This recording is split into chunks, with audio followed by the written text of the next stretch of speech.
Yes, hello, folks. Welcome to the twice weekly Manchester United podcast. I hope you're all doing well. This is, of course, your regular host and co-host Phil Brown with James Rhodes. Jamesy, how you doing, mate? Doing well, doing well. And you this week, how you doing? Been really busy, mate. Yeah. You know, in good, healthy ways. Just my 18-year-old son, of course, has left school, hmm and of course, his idea of leaving school is now to sit in his arse all summer. Oh man, some summer is rough. This is the first summer for me. My son, he's much younger, 6, but he Mm. finished kindergarten. Last time we still had daycare all the way through like July, and Mhm. so we had like gave him a few weeks off. But this is the first summer we've had as a parents where it's like 10 weeks of nothing, and I'm like, it's chaotic, man. It's hard to focus and You know stay. what's funny, man? Like, I look at my kids. I don't know, like, obviously different generations.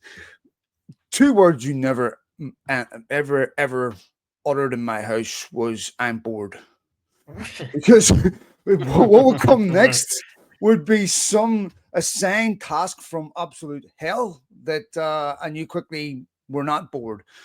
My kids are Yes. sitting there with iPads, Xboxes, every Disney app, everything, go karts, everything. Right. Oh And man.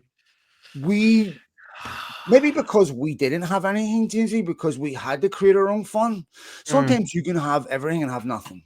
You Yeah, just have yeah. too many choices, and you forget how to, play games with each other, be creative.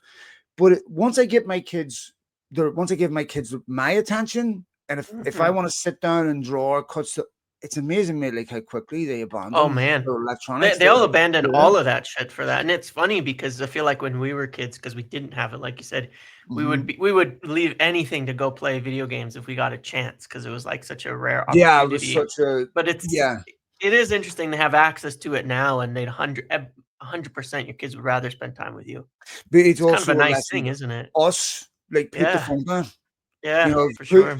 whenever my kids come and ask me something, if I put my phone down, give them my undivided attention, the gratitude that they have for that, the Yeah. laugh, just playing with them, and um, you know, just quickly, the internet was supposed to bring us closer together, and it's never brought us further apart. It was Mhm. supposed to integrate us more with the intersectional of ideas, and now it's never brought us further apart. All this surveillance, so our kids can't get lost. They have fewer freedoms than what you and I had, and it just Yep. seems like everything's having the opposite effect. And yeah, it's interesting because when I have my summers off, I wasn't in the house, but for these kids, it's Same. different. Yep. But all right, Manny, let's talk about United. Lots, of course, to talk about on the podcast. Yes. Um, one of the things that broke yesterday, James, was the ticket price surge. Now, the last time there was a ticket price issue, I had clumsily commented on it.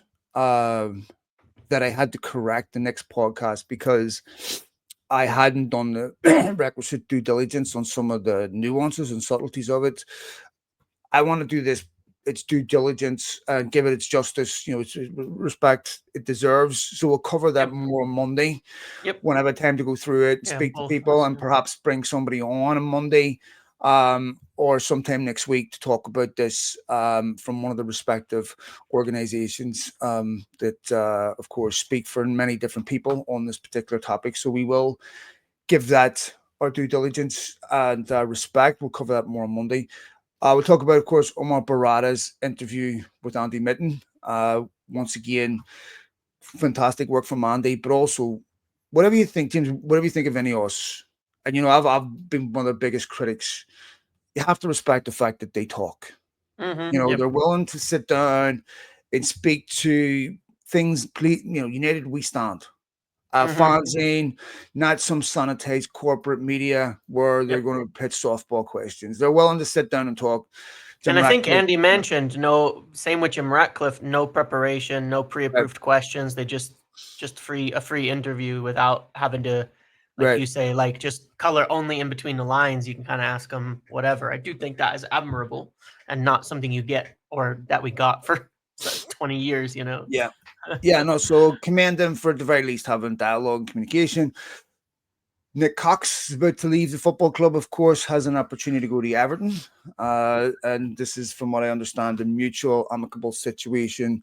Of course, Nick has been at United for 9 years, done a fantastic job. Adam Lawrence also left Yep. a month or so ago, who was, of course, the one of the coaches at the under 18 level. He done a fantastic job, of course, with the under 18s. If you look at what they accomplished last year, so it's going to be interesting to see what United do to replace two key individuals who've done a fantastic job.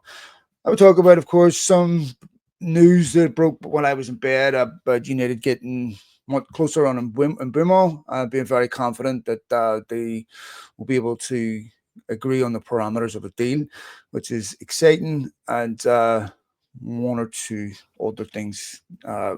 Perhaps if Mbumo signs, James, Hmm. United could be in a situation in December, January of losing Onana, Mbumo, Ahmad, Mazrui to the AFCON, which is in December, January. So those would be big losses for United, but nonetheless, these are the very, very important tournaments Yep. for that region, that continent, and it's as important as any competition that's played in Yeah. football. So it should be given its 100%. due respect. Big long-winded intro, mate. So let's talk about first the Omar Barada interview. Give me your excerpts from it, your highlights. Yeah, I mean, I think that he's obviously like a very, I mean, he's pretty honest and direct on it. I think, the biggest things that I kind of gathered from it, that I, at least is my hope from what he was saying, because it aligned with the things that I was expecting or hoping. When we talked about Sir Dave Mhm. Brailsford leaving United recently and taking a step back, my take on it was, it was probably a good thing that you have things in place. Kind of the chaotic period is sort of should be over at United, and at least a stable team.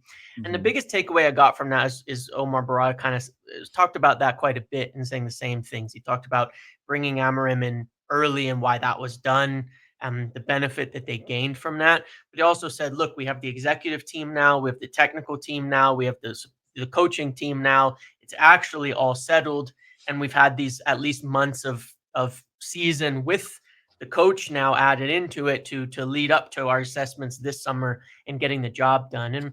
And so for me, that's my positive take on the whole thing, is that they understood that it was kind of chaotic, right? Like that it was a mess for a bit here, but that they do feel that they're pretty well settled at the major levels of the club at this point in time, and in alignment, from him probably as the CEO on down, through Ruben Amorim. And that was my main kind of takeaway, is that that's been a lot of their focus, rather than necessarily worried about like this game or that game, or the results. And obviously that's been hard to deal with. He used the word suffering a lot, that Ruben Amorim also used in that. And I'm certainly, it's been I've been suffering. I'd like some damages potentially paid to me for that, because I've been suffering too, and I'm not paid nearly as well. So yeah, those were kind of my main takeaways. And I guess I tend to have obviously a fairly optimistic view on things, but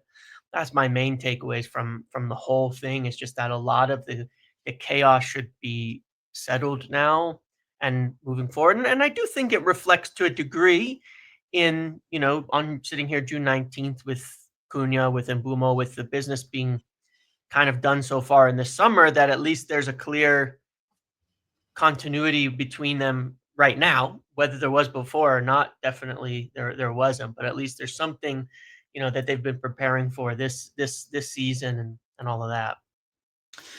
Look, I have no doubt there's consensus on the goals, the defined stated goals, and I think I mentioned this before, that it's healthy that there's diversity viewpoint on exactly how to get there. We all Sure. agree Yeah. this is what the definition of success is. This is the goal we're all working towards. Okay, Yep. well, we all have different ideas on what the best way to get there is. This is really, really important. So if there's disagreement at board level on key issues, that Yeah. tells me that it's a healthy board, right? So this is not an exact science. So Sure. this is something that people can speak about with confidence. You can have opinions on whether someone's right or someone's wrong, and that's fine. But there are certain characteristics that show up in success wherever you're talking about that have to be present. Environment is one of them. To me, his biggest role, James, biggest priority number one is to create a football club that is a place where they're going to remove every impediment to development and Right. to success, wherever it may be, no matter what the Yep. cost is, right? And that's what you do when you set very clear defined goals. We talk about, before we get on to the fixture list, because I think this is going to have a pivotal role on what happens next season, how we start. Um, I'm a subscriber to United We Stand. I have been for a long time. I highly recommend everyone else do it. You get a digital one delivered Yep. to your phone, or you can have a hard copy. But fanzines in general are one of the best informed United media publishers, or any media outlet that you can invest in. I highly recommend it. I haven't read all the Barada interview yet because I want to be able to read it in peace, where I'm not reading it and getting interrupted every 5 seconds and every 5 seconds and every 5 seconds. And when you have a house with 4 kids, you have to make an appointment to get an uninterrupted hour. Yep. So I've read bits and pieces of it, and as I said, look, I'm encouraged that someone is having stated goals that they can be held accountable for. Yeah. Okay, Yeah. okay, it might seem unrealistic to say we want to win the league in 2028, but that's still our stated goal. That to me is something I can work with, because now I can Yep. hold you accountable. Instead of just saying we have to improve what? That's just some nebulous nonsense. Like, give me very specific stated goals that I can hold you accountable for. And I'm encouraged by how open Barada is. I'm encouraged by how sensible he is. And I'm encouraged by the fact that I do believe he understands what the anatomy of success looks like. Yeah, I would agree. And like you said, there's so many different ways potentially that you can go about achieving that, right? And so many different Yes. opinions that can be made on football, on style, on signings, on all the actual that kind of thing. But what comes first invariably is that point, is that you have to prioritize winning. There's always going to be different routes to get there, but you have to prioritize winning and have a clear, concise way of doing it. And like they said, it's not just like a nebulous 3 years we want to win the league type of statement, but quite literally they've got a goal in mind, and that means they've actually made plans. So like you think of things like the transfer market, you can have different opinions on who to buy, who to get, who this, all that.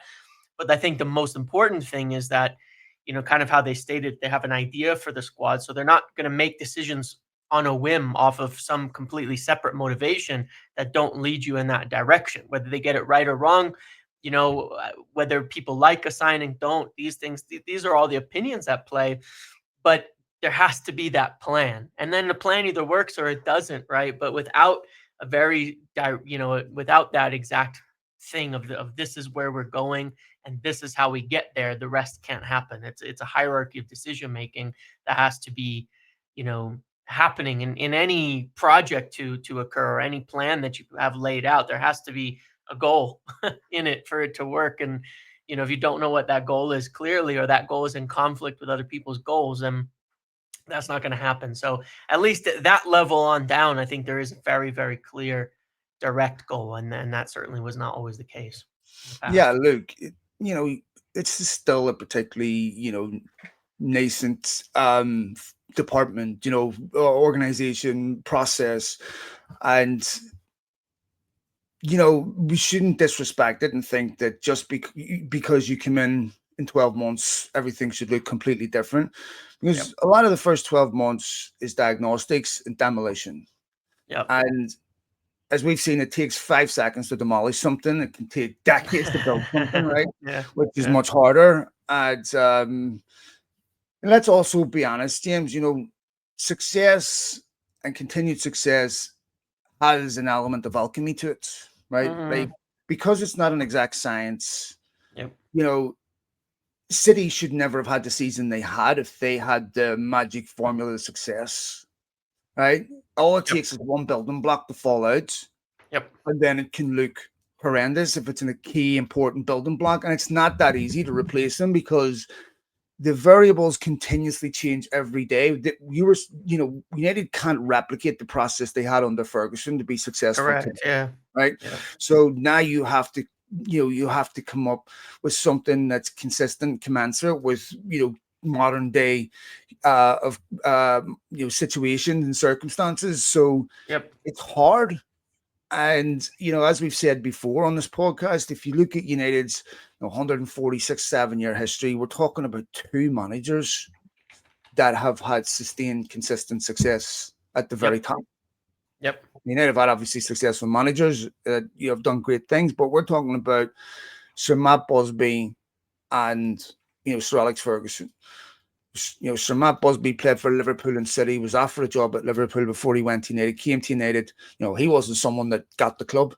He Hmm. was someone that, just came in, completely revolutionized the football club. In my opinion, the greatest manager ever lived, because I don't think he ever gets enough credit for the fact that his Yep. team was wiped out in 1958, almost lost his life, and within a decade won the European Cup. I mean, just imagine even managing a football, even if one player died, how difficult it would be to go back and do that. The mental resilience, everything just unbelievable. But to me, I think success is really, really hard. It's harder when the Premier League is now so exceptionally well run, so high, the margins for error are so small. So, in their defense, this is hard. Yeah, it is hard, and it may not be, again, overnight. And I think that they've faced that reality and kind of have dealt with it. But I do also think that what's really important, and I do think they get this, is that from this point on, it has to be up. Yeah, Everything of has to course. start going up. Everything has to start trending up. And that's kind of like what you're saying, like that. I think the demolition is over. You have to see building happening. It can't sit demolished now. You have to see real building happening moving forward, and there has to be good evidence of that month by month, year by year. We have to see that Mhm. now, and I think that's that process can be slower, it can be longer, but we have to see the direction of that being the right way now. Yeah, the direction of travel has to be in the opposite directions. It has to be build momentum. Look, United have a difficult fixture list at the start. Now, there's multiple ways of looking at this. There's one way of saying, look, it's better to play these teams before they hit form and hit rhythm. And, this is probably the most vulnerable time for them to play. And once you play these teams October, November, the probability is they're going to be in much better form than United. And that's Yeah. going to be a harder game. However, Amorim is not in a position, James, and nor are United, to where a really bad start is superable. I mean, United are going to Mm, find themselves in a difficult situation where the atmosphere, the darkness, and it's going to have it's going to transcend last season, and it's just I worry about that. The other side of it is if they get off to a really good start, where they scalp one or a couple of these teams, don't lose, then you're talking about, to me, something that you can't buy in a transfer market, something that you can't you can't curate as a result of a process. This is something right. that is a consequence of winning games of football, and the only thing that can do that is winning games of football. It will change the belief, it will change the atmosphere inside the football club, it will change momentum, and that is, to me, something that um, gives you the confidence and the belief to have a really, really good season. Yeah, I agree. It's interesting because it's almost like an opportunity in there, right? Because you get this chance to turn around from what was a horrible season with a fresh start, and if you get something positive out of it, and it's not like you have to win every single game, but you get something positive out of the start of this year against these tough teams, you will go away with it feeling we can do something. We can do something with this. We can get somewhere. And we need it, and we need it. And and there's it. I've gone back and forth as well on the thought of like, okay, is the start of this next season being difficult a good thing or a bad thing? The one positive that you can take away is that very often other teams can be slow starters too, even the good ones. They can be slow starters, even if they're better. It can take them a bit to get going. I would say it's probably easier to beat Arsenal in August than it is in February, for example. And I would say maybe the same would go for any of the top teams, just because they may be still in the market for some of the things that they need to do, and that's where, of course, United's side of it, they need to be early, and I think you prepare to have a good start this week. You prepare to have a good start this coming season, not this week, rather, but by getting things done now. The longer you have to train, the longer you have to prepare, the longer you have to be ready, the more advantage you can get over the other clubs. And that's why it is important they do things efficiently, especially with the problems we've seen with the new manager, because there's an ability here to take advantage of this opportunity and get a fast start and be more ready than the opposition when the season comes, to hit the ground running. And you can steal a march in that way, and build up that confidence, and they need it. They need the confidence. We've seen that. The mentally, I think, has been the biggest problem they've had.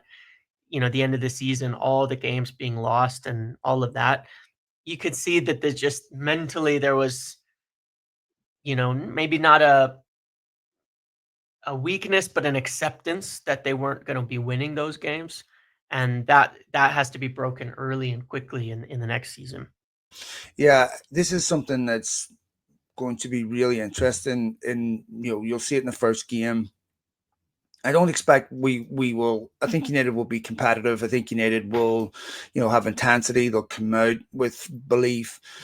But if they fall behind by a goal or two, how quickly are we going to see surrender? Right. Yeah. If we, because we've seen that in a lot of games. If we see that in Hmm. the first game, James, I would really worry for For Amarim. sure. For sure. If we see a situation in the first game where there's an obvious quality gap, where United lose the game 1 or 2-0, um, and have one shot on target, that's going to worry me. Yep. Yep. Because these are the things that Amarim, whether it's fair or not, can't bring into next Yeah. season. He's not asked to win the Yep. league. He's not even asked to finish top four. But these are the things that, characteristically his team can't exhibit. Yep. And so, to me, I don't know how you get that. You get that camaraderie and unity in a team whenever you're collectively working together. You get fragmented, individuals surrender when some players already want to leave, and some players, have wanted to leave but didn't get to leave, and other players, are just fed up with what's going on, and all the stuff that can't be brought into the season. And I don't know if you can erase that, James, without winning games of football. You do that. Yeah. That's to me a human characteristic of demoralization, Yep. and that's I I I I think this is going to be Amaring's biggest challenge, is changing the mindset of this team, where they're mentally resilient and trust themselves to win games when they fall behind.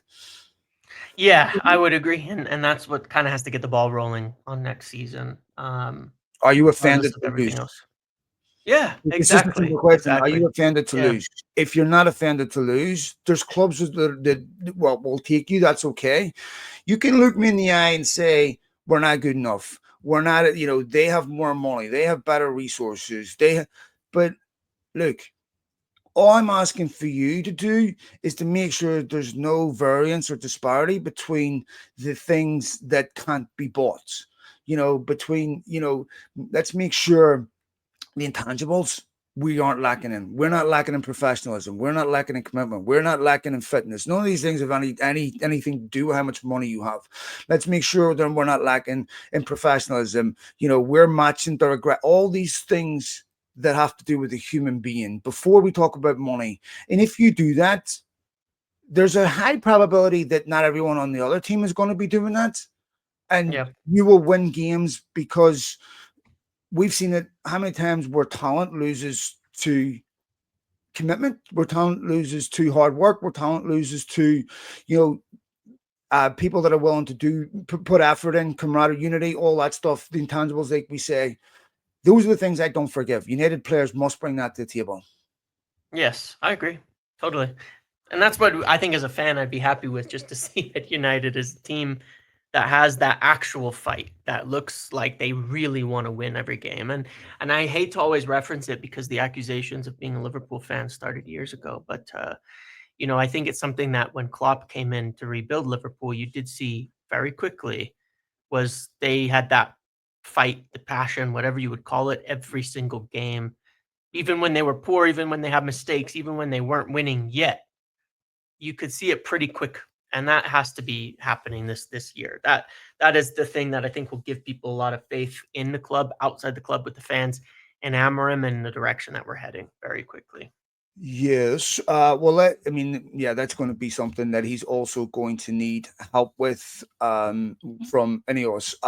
As we mentioned on the intro here, Nick Cox is leaving the football club. He's been Yep. at United 9 years, exceptionally successful time, responsible for really completely revamping United's youth academy project, and how poorly they were underperforming prior to that. I think, to be fair, Woodward had also put an emphasis on that too Yeah, late, mind you. Murtaugh too, to be fair as well. Yeah, with Murder, but I Yep. think he did it too late, but nonetheless. Yeah.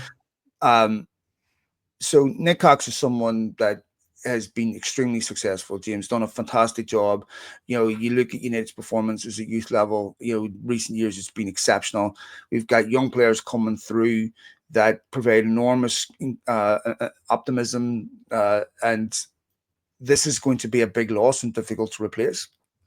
Yeah, and look, I want to make definitely very clear that I think it's been a huge improvement under Nick Cox as well, and he's taken a step up, essentially up the ladder. I mean, going from United to Everton, it's not like going to a bigger club, but it is a much bigger role direction that he'd be taking, over there. So it makes a lot of sense for him to take the kind of step up, having been successful.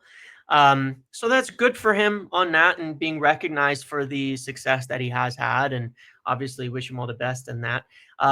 One thing that I would say is that I'm not particularly worried about it, and that's again, like I said, not an insult to his performance, but simply because this would be something where I would say we've seen some decent evidence so far. And of course, Jason Wilcox ran probably the most successful academy in England over the time that he was there in Manchester City, in terms of producing talents and things like that. So obviously, there's an experience that they have, at least, that they'll know how to put this together. They have gotten a lot of this kind of fringe youth recruitment right, like we've seen with Cheeto, like we've seen with Kone, like we've seen with Aiden Heaven. These have been really encouraging things that they've done, where I think we can all kind of agree they've got that stuff really right, even from the offset. So it's definitely a loss, and I hope that they can find someone of requisite quality. But I do think we have the right people in place to ensure that the academy doesn't falter. Sure, certainly, I don't think it's an area they'll take their eye off of, because it's definitely something they have as a focus. So I don't expect it to degrade here moving forward, but it's definitely going to be something they Yeah, need to fix and replace him. I think one of the key things that United did was to make sure that there was major structural changes. So if a member of staff Yep. leaves, everything doesn't leave with them. Yeah, yeah. So, which of course is what you're supposed to do. And so I think United are much better positioned to be able to deal with that departure. You Yep. you have to expect that at this level, James. When you excel at this Yeah. level, you still got a couple of layers to go. Yeah. Most people, when they excel at this level, are going to get picked off in other roles at Yep. clubs, and you have a choice: either you promote them or you lose them. And if you promote them, you take them out of this position anyway. So this is something that rarely, 9 years is, if you're doing an exceptional job, 9 years, Yeah. that's decent tenure, and you should be expecting to be, to lose that individual if they're doing a really good job. Um, you Yeah, I know, mean, Jason Wilcox is the current director, was the academy director at City, and then, for 4 or 5 years, and then he went off to Well, he was an under 18s manager, then academy director. Then he got picked off to go to Southampton. It wasn't like to go to a huge club, but to go to be their director. So these things happen. Yeah, it's like there are always going to be people making that step up in football if they do a good job, and I think that's not a bad thing. It's a sign that you've got a good person and a decent setup that can be successful. So there's something to prepare for.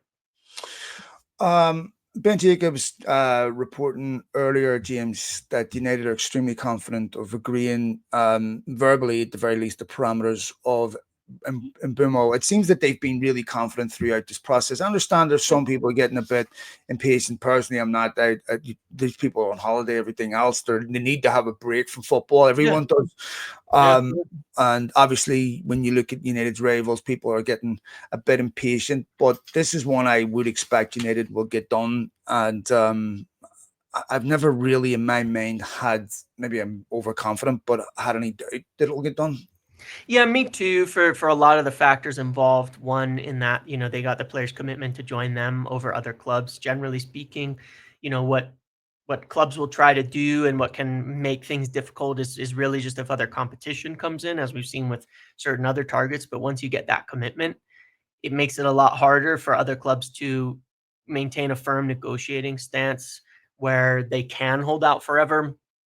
Brentford have talked about already that they would sell him this summer.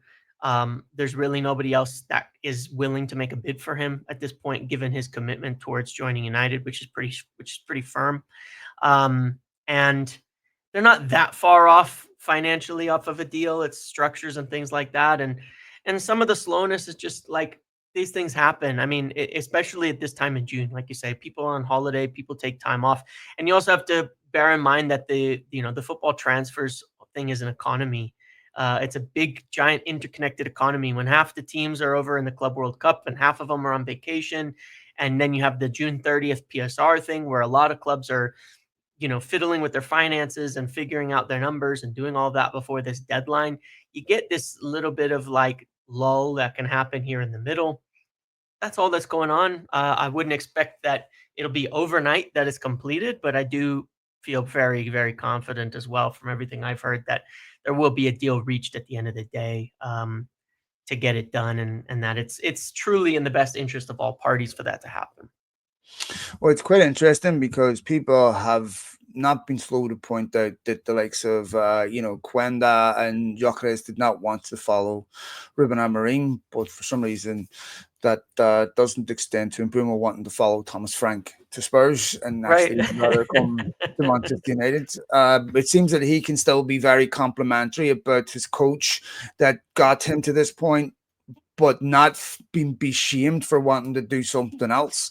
Yeah. Apparently he had some favor, but so that's an indictment on. I don't think that's an indictment on Thomas Frank. If anything, I don't know, understand how that people have correlated that with It's never is. I mean, talking Marine. about players have very short careers actually at the end of the day.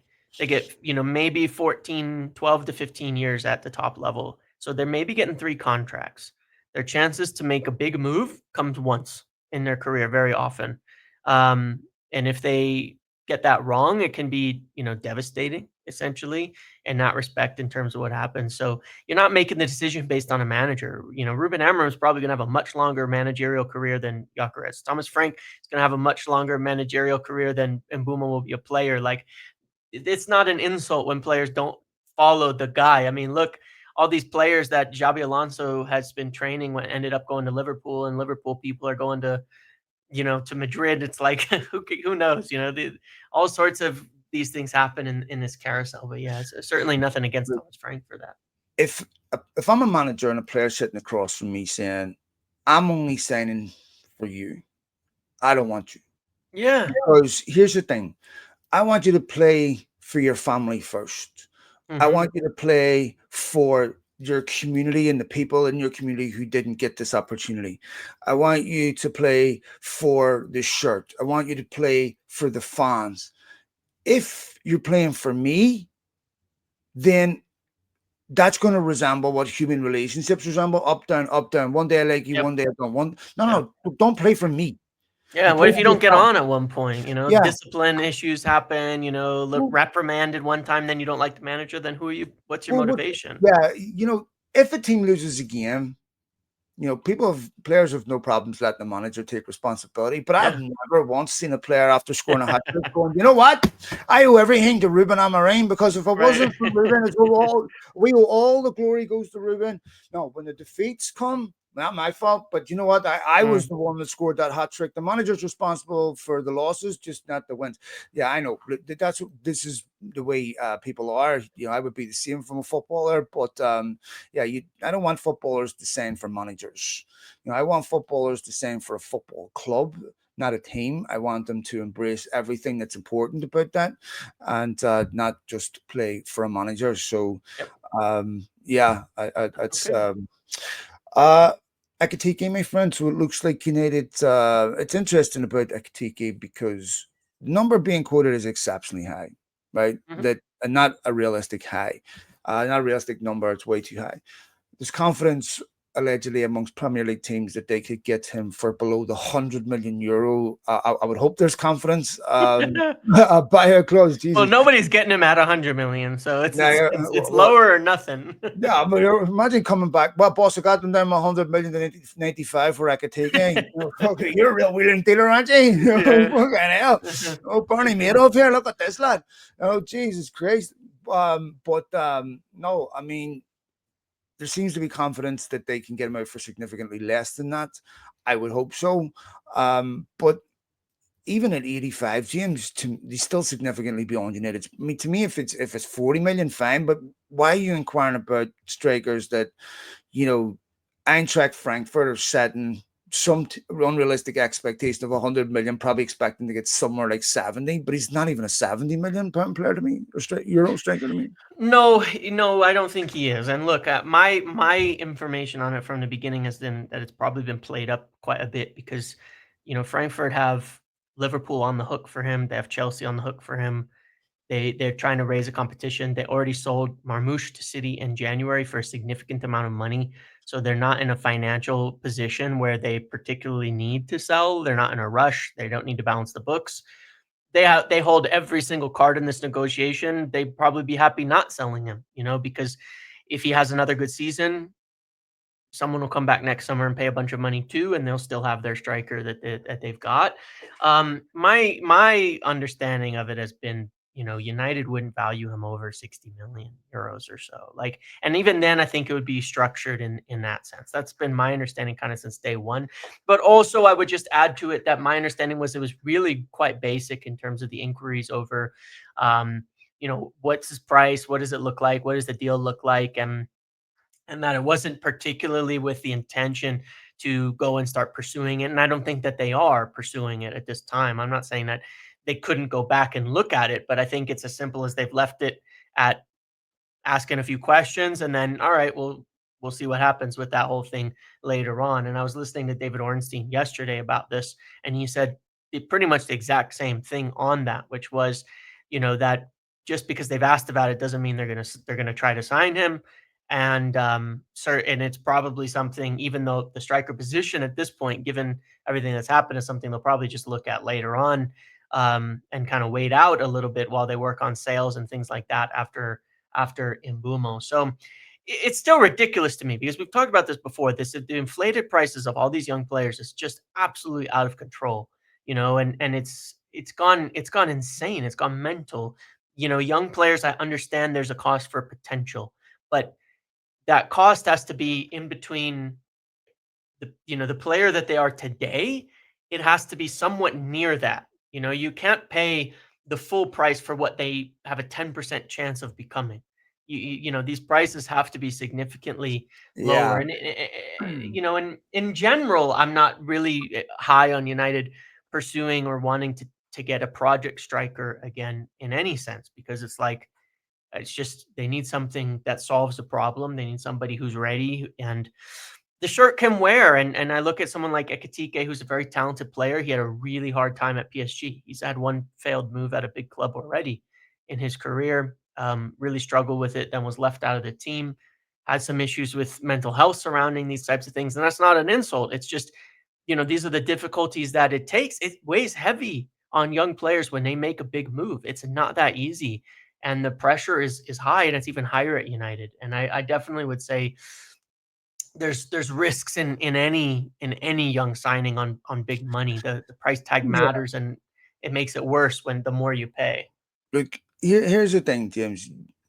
When you're looking at a young footballer, the people at the very top, the people that make the money, they're able to one appraise, and be able to scale a player's potential. Say this is their ceiling. Yeah, They're able to scale their propinquity in the current moment to that particular, to that particular potential ceiling. Okay, they're this far away or that far away. And they're also able to calculate within reasonable accuracy the probability that they'll reach that potential. But that is very, very difficult to do when you're talking about the human mind. I mean, I yeah, can't even explain why I just used the sentence that I did.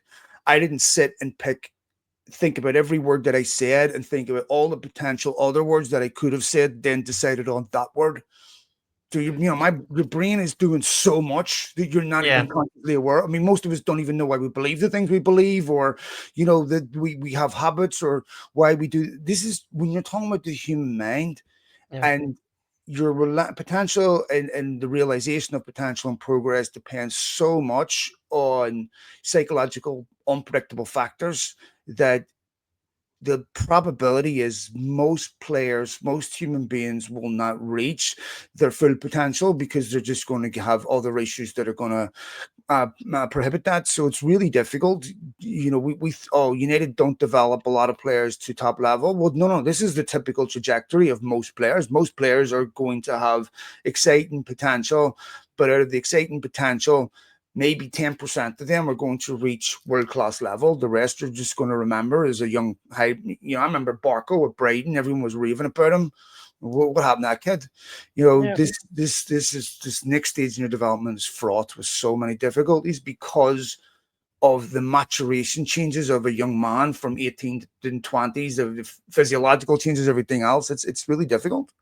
yeah. It really is. It really is. It is very difficult, and I think that United can't afford as a team to be in a situation where I wouldn't say we're stable enough that I would feel confident in it working. I think there's a point when you can get young players and platform them and all of that. And I think the ideal time is when you have protection. It's like when you would have signed Rasmus Hoyland, when you would have had Harry Kane to play in front of him, and you were able to take someone out of that firing line, and you're able to reduce the amount of weight that weighs on somebody, and give them that way out that isn't just failing and being and feeling as though they haven't made it. They're It's really, really difficult to get past that. So The other thing is, James, there is so much mythological bullshit out there, right? yeah.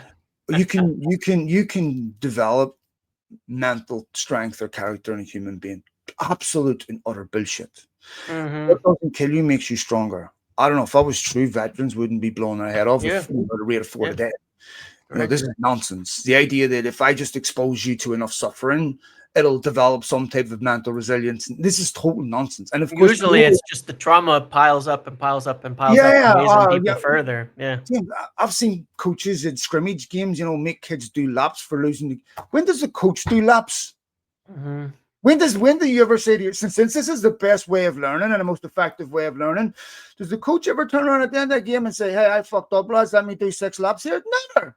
Yeah. Oh, exposing you to suffering is the best way to learn in any heuristic or whatever. Okay, does that apply to you? No, not to me. It applies to you. Yeah. No, I'm going to make sure you do, not me. Yep. You cannot develop mental resilience through suffering. Hmm. Okay.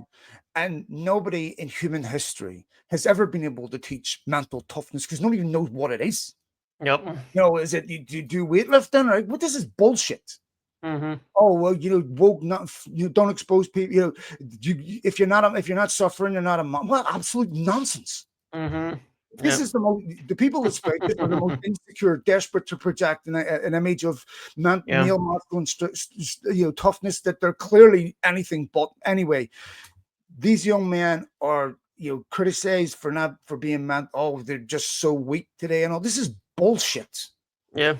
The impact on these players that make their development so much more difficult is if the vector of the internet and Yep. social media that has 100% had a negative impact on human development, not just footballers, but in life. Yep. And so we can't compare it and contrast it to years gone by in the past. And that is to the benefit of people in previous generations who didn't live under this type of surveillance and scrutiny, that were able to make mistakes privately without it affecting their career. So, this band potential at a club like United, when it can get dark so easily, is Yep. really risky. We need leaders. I know For we sure. promised we would get into questions, Lindsay, but I didn't coordinate them. They're all over the place. There's some on social media, there's some on emails, there's some here and there. So we will get that shit together and get those And we done. can do it on Monday, and we can be ready Yeah. for that too. That's totally okay because there's no game, so it's not like Monday has to be a post-match type of talk. So Uh, that's okay as well, for sure. there was a couple of James he needed to run by his lawyer first before answering, so didn't want to Okay. self-incriminate, But all right, folks, listen. Thanks for all of you tuning in. Do we have anything else, Lindsay, before we go? A couple little things I could No, mention here real go quick on ahead. the No. stories. Number one, obviously, like we talked about in Bumo a bit in the progress on there. We've talked a little about on the striker. The main thing United are working on at the moment is sales, and there's some progress on that front. I can definitely say there's been progress on the front of moving Anthony on over Betis. They really do want him. They've had plenty of discussions between the two clubs in recent times. It's a move he would like. Probably be a somewhat complicated, messy sort of thing, but I think it'll work out in the end, that they can find some kind of structure of a deal that will work. And I think that's a win for all parties. Something like that happens. Um, but in terms of this, some even the worries over slowness and things like that, these are the things that need to happen, even though they're not exciting, that they have to get some of these players moved on and free up wage space and free up squad spots and free up some funds to continue moving forward. So a lot of work's been done on that, and I do know they've been pretty proactive on a few of these players in signings. And I did want to ask you one other question, because we spoke one time not that long ago about Emi Martinez. Hmm. And it looks kind of like Onana's probably going to stay. And I think that the difficulty has been obviously in terms of, that is there a buyer? And it seems as though, if they were to move Onana on, that Emi Martinez would probably be someone that they would bring in, though it seems kind of unlikely. What do you think about it? And I just want to ask one more thing on that, and as a follow up question to it, Aston Villa have some difficulties financially. Is there any route here that maybe part of the attraction to a deal like this could be as well, that there might be players Aston Villa wants from United that could sort things out too? Well, to me, if you go with Onana next season, this is to me like racing a car on ball tires. Mhm. You better make sure they don't blow. Right. Right? And if they Yep. blow up on the first lap, you have a massive, massive problem. Yep. This is a massive gamble. Yep. And if we look at Onana's body of work at United, there's never been a period when he's looked like a Man United goalkeeper. We've Yep. had moments where you've had, great save here, great save there, maybe 2 or 3 games, but that's not a Man United goalkeeper. So I'm not quite sure how anyone could look at Onana's 2 years at United and have the confidence to justify a third. Like, to Yep. me, you know, he could turn out to be, an exceptional goalkeeper next season, but possibility and probability are very different things. Yep. So high probable is that, not high. That decision, if it's wrong, will cost Ruben Amorim's job, Yeah. right? To me, Yep. 100%. So I don't care what your aerodynamics are. I don't care what your speed capacity is. I don't care if you've got the best driver in the world. If you're driving on ball tires, none of these Yeah. things matter, right? Yep. Because all of these things are contingent upon you obviously having that structural integrity. Um, as for potential player swaps and being involved in moves and stuff, this is contingent upon a respective player wanting to go to Aston Villa, Yep. and I I don't know the answer to that question, or maybe I don't know. Not for me to speak, but it would all depend on whether the player in question wanted to go to Aston Villa, Yeah. and I don't know the answer to that question, but I also think that for United, the players who might go to Aston Villa are players they would want to sell in a cash Yeah. deal, not in a swap deal. Yeah. Well, and bear in mind, that's what I was But yeah, thinking, I'm like, sure you they could know, sell him you as a 40 million cash deal, and then yeah, maybe yeah, Martinez would come to United or whatever. yeah, It's something like that, or if it's yep, Garnacho or Anthony or Rashford or whatever. I'm yep, sure yeah.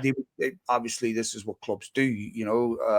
We've seen this last season. Chelsea and Newcastle did it, but yeah, I mean, I don't know. I think that it's Do really you think he's an interesting. improvement, Emi Martinez over Onana? Because I think my view on it was he's an improvement, but for the costs, Yeah, yeah, perhaps it feels like a lot for an older keeper, but I don't know. Do he's you an think he's an improvement. improvement? Yeah, Well, there's two parts. Is he improvement or is he a Man United goalkeeper? right. There's the two different answers. Yeah, Right. And so I don't know because I just don't see too many obvious alternatives. I true. suppose we'll have to wait and see what Florian Plettenberg says, who somehow all of a sudden became very, very informed once Christian Vivel came. I don't know. Somehow he become very, very involved all of a sudden. Just this immediate jump from Bundesliga expert to Man United informed expert, and they wonder how that Hmm, happened. Um, strange. we'll wait and see how Florian. No dig at Florian at all. And No, no, just a joke. It's just a joke. no, I'm not, yeah, just interesting how people become all of a sudden very informed. But nonetheless, we will see what happens as things develop. Is that it, Jamesy? Anything else, man? That's all I got. All right, my man. Thanks to all of you folks. I hope you're doing well mentally, physically, and otherwise. I hope everything's good. We'll talk to you again on Monday. Have a wonderful, safe weekend, and look forward to bringing you a show on Monday. All the best, folks. Take it easy, Jamesy. See you later, everyone. Bye. Good man. Bye.